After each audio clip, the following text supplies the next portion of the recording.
process wholesome, and of course, not leaving out our chief whip, particularly because she was wielding the whip when she was talking here. Just over 4 years have passed since we received a very clear and emphatic mandate from the people of our country to undertake fundamental transformation to grow our economy and to advance our people's lives.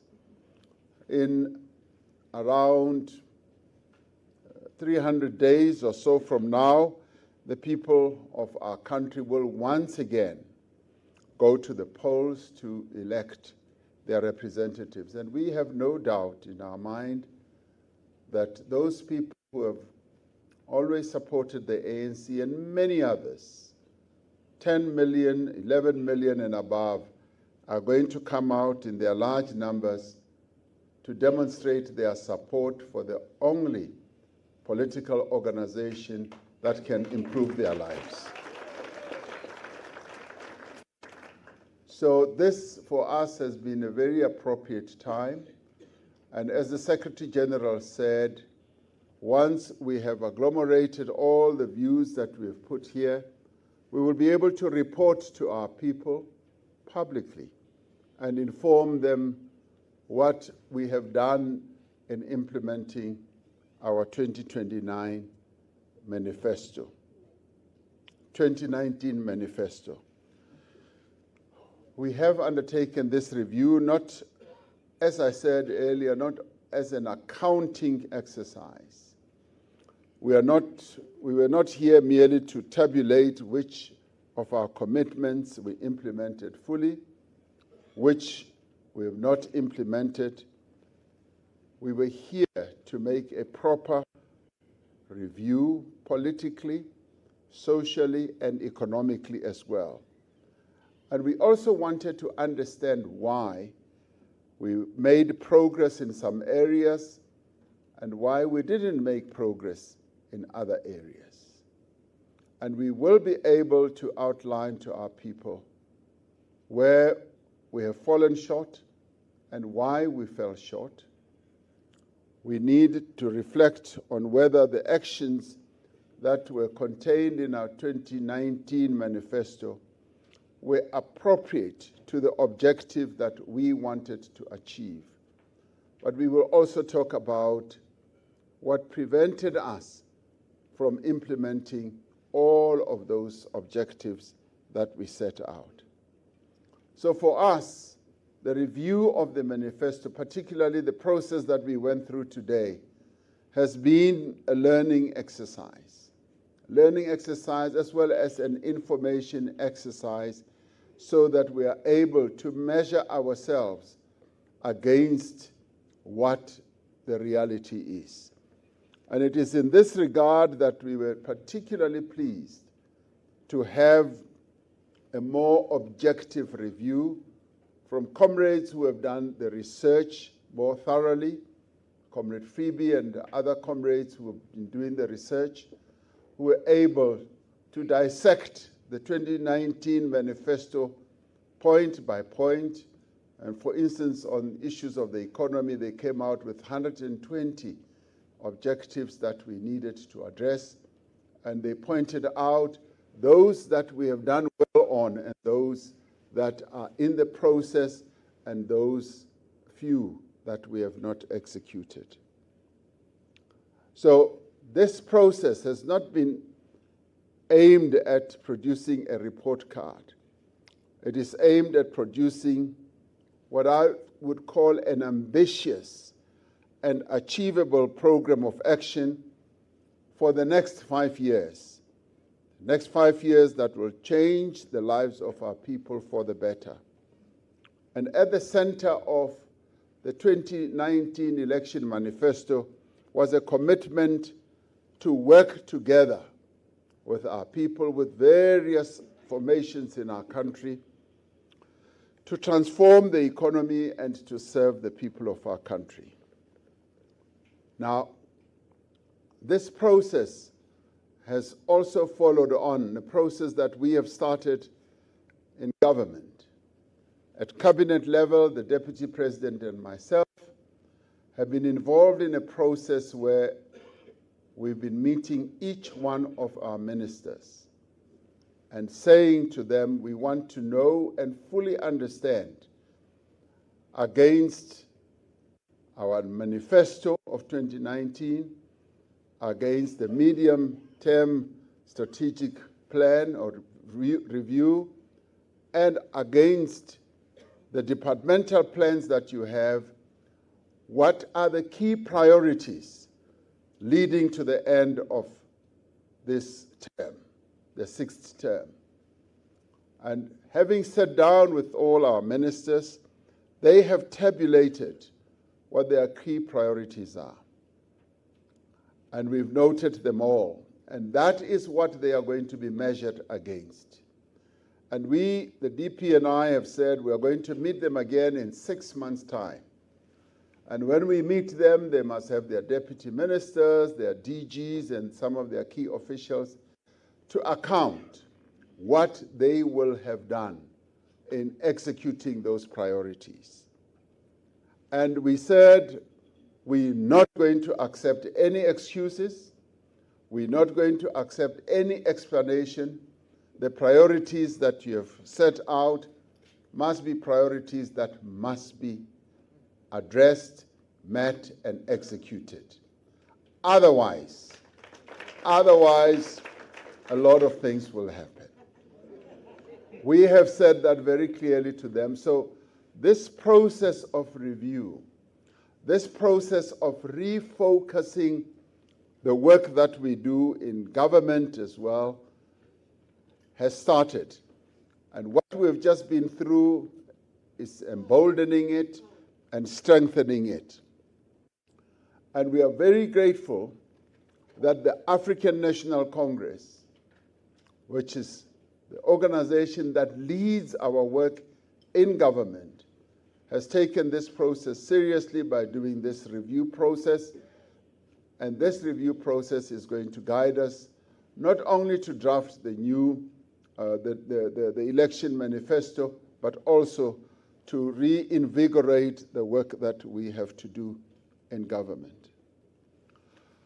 We're particularly grateful that we had the Statistician General, who was able to present what I would call a much more objective and independent type of take on some of the issues that we've been looking at as key priorities of our election manifesto. And of course, I should immediately hasten to say, having the Statistician General here as a key official of our government also meant that, and we stressed, that should any other party want the Statistician General to present what he presented to us here, he must go and present. He must do that. So what he presented to us is what he would present ordinarily to anyone, and it is also what he has presented publicly. And in his presentation, he focused on a number of key important areas, which I will come to in a little while. Our alliance partners, in their inputs, also spoke about some of the areas they believe have been shortcomings. But they also spoke positively about some of the things that really have had an impact on a number of our people. For instance, COSATU spoke very positively about the impact of the national minimum wage. We implemented the national minimum wage in 2019 or 2020. It is going to have an impact on 6 million workers who were earning way below where we set the minimum wage. And COSATU said that has been one of the key defining progress implementation areas by this 6th administration, to have a national minimum wage for the first time in the history of our country in line with what the Freedom Charter said. And we agreed with them. So that, in many ways, is a real positive because it was set out in our election manifesto. Yes, they also spoke about some of the areas where we have not implemented, particularly the SACP spoke about the issue that they raised, which we also said needs to be addressed. For instance, the issue of prescribed assets. They said no work has taken place on prescribed assets. They also spoke about the establishment of a sovereign wealth fund, that no work has taken place. And we will concede that work that is being done possibly still under the radar, but work is being done. But they, as our alliance partner, would like to see that work emerging below the surface so that we can see what headway can be made. Also spoke about the issue of procurement, that we now need to ensure that the procurement process is also streamlined and it should address the challenges that we face. The review process also spoke about the social compacts, that we want to see the social compact process coming alive. There was acknowledgement that we've had social compacts crafted, and we now need, as our manifesto said, that we now need to be working together with various other sectors so that we are able to take South Africa forward working together. And I do believe that we should take this objective forward in our new manifesto because, yes, we are making progress. Progress is being made in crafting sectoral compacts where we are working with our social partners in a variety of areas of work. The issue of land was raised, and SANCO was in the forefront of raising the issue of land, that we need to see more progress on the land issue, but they also raised another important area, which is about red tape. They would like red tape to be removed so that we are able to move quicker on a number of issues. We all agreed that much more needs to be done to complete the execution of our 2019 manifesto. And I'd like to believe that the verdict that was emerging here is that much has been done, a lot still needs to be done, and we will rise from here knowing that a great deal of progress is being made. In other words, the glass is not empty. The glass is half full and moving towards being full. That's precisely where we are. And this, in many ways, was also confirmed by some of the points that the Statistician General put forward. Statistician General is very colorful, very, very demonstrative in the way that he presents things. And I'm sure that when he presents to other people and other parties, he will remain as colorful as he was. But he touched on one important issue, which in many ways we don't pay close attention to. One of the three challenges that face us is unemployment, poverty, and inequality. And the Statistician General, in measuring the figures that have to do with how our people live, did say that the headcount poverty, according to the multidimensional poverty by geographic various levels, has really gone down. And it has decreased from 17.9% to 7%, and is also continuing to move further down. That is quite a significant achievement for a country like ours, which was bequeathed poverty, through colonialism and apartheid repression and exploitation, that we have been able to succeed in moving poverty downwards. And quite often we live in a situation where we do not pay attention to this. Poverty is one of our key objectives in terms of reducing it. The Statistician General said it has been coming down from the 17% to 7%. That is phenomenal achievement. And the Statistician General also touched on a number of issues, something that we have done in quite a big measure, where he said that the grants that the government has been making available to our people has also reduced vulnerability to hunger at an individual and household level, and that has declined and has been declining, yes, until 2019. But he says since 2020, vulnerability to hunger has increased slightly. But what all this means is that it has been coming down. And then it touches on important issues also that affect the lives of our people, about access to healthcare facilities, and that 7 out of 10 households, their first call when they are sick is to go to a public healthcare facility. That is an important achievement as well.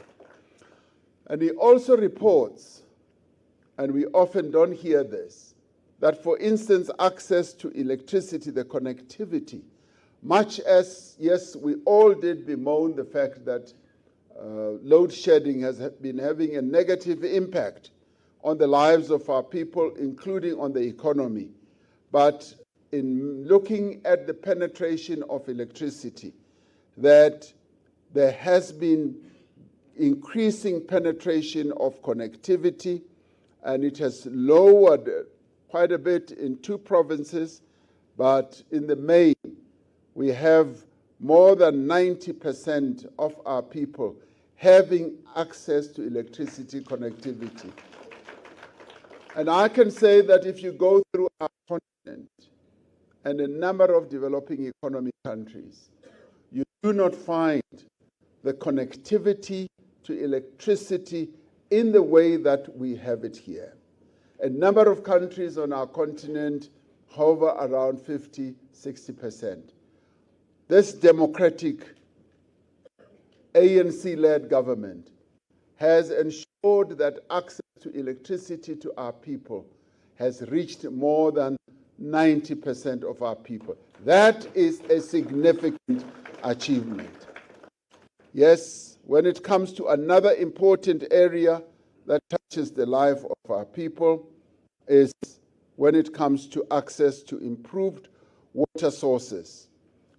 89.1% of South African households have access to improved water resources. Around 14% of those households still relied on communal or neighbors' tap as the main source of drinking water, meaning that we've hit the 90% mark in giving access to water to our people. You do not find that in many countries around the world. We have done that. Now, as we continue to work as a nation to create jobs, to end poverty, and to build a better life for all, what is clear for us as we draft our new and 2024 manifesto is that many of the things that we set out in 2019 and many of those that we will set out in 2024 will only be achieved if we work together. I'm really pleased that this gathering here is composed of various individuals who are leaders of our people. It's composed of various formations that lead our people in many, many ways. And this, in the end, is where the leadership of the country really resides. If you want to find the leadership of the country, come to this place where we are today. And this is where real performance, real advancement is going to be driven. I am pleased that we've all found the space, the time in our program, from our traditional leaders to our religious leaders to our sports organizations and, of course, our alliance partners. And yes, to even have our various government officials to be here as they work for this ANC-led government. So it is only by working together that we can strengthen our democracy and we can grow the economy of our country. This is a sentiment that was common amongst all of us as we were going through this review. And our discussions were really, truly enriched by the various inputs that we received here. And so I leave this meeting really with my spirit lifted, and I think all of us do. And with this, I do believe that we've got a really good platform for the African National Congress to go to the 2024 elections with victory wrapped around our hands, without any doubt. So you have laid the foundation for that victory, and I'd like to thank you for being here, and those who have traveled from far and afield. Thank you very much for being here, because the ANC leads and the ANC continues to live. Amandla! Thank you very much. Thank you, President.